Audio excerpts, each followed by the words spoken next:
Well, I have for the last 40 years, especially the last 30 years, been involved in international human rights and humanitarian work. And I guess my mission statement is to bring peace and justice to the world, one life at a time. The Human Rights Watch came to me in about 1988 and asked would I help start a support group. And I really hadn't heard of Human Rights Watch at that point, but I had been working for about 10 years on, with an organization called the Interfaith Center to Reverse the Arms Race here in Los Angeles. And that was about putting a face on the enemy.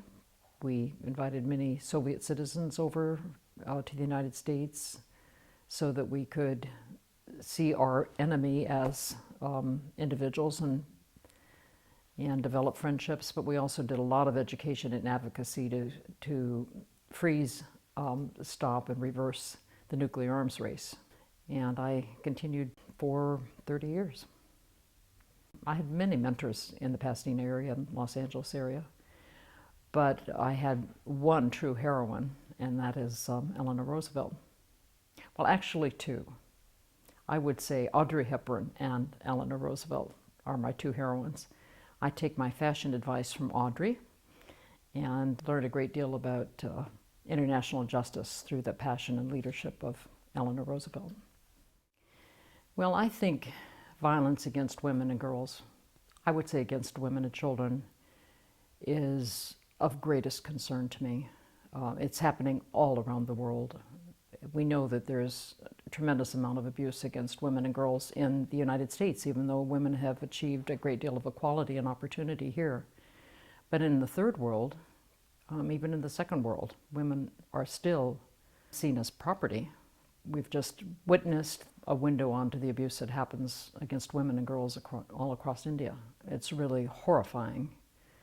Since I've retired, I've turned my attention to issues involving women and children, but especially women and girls. Well, my proudest moment always involves my family.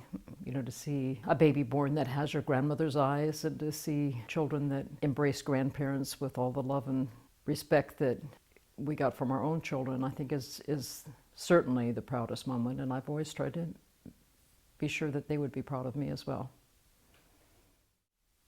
Actually, when I was asked to receive a Lifetime Achievement Award, my first thought was, oh my goodness, I'm not old enough. Although I did just turn 70, so I guess by calendar years, I clearly am old enough.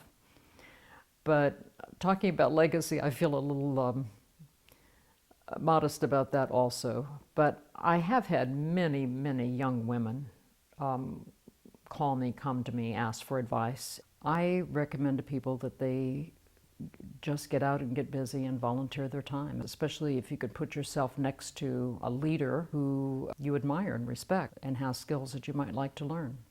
Women have a different style of leadership.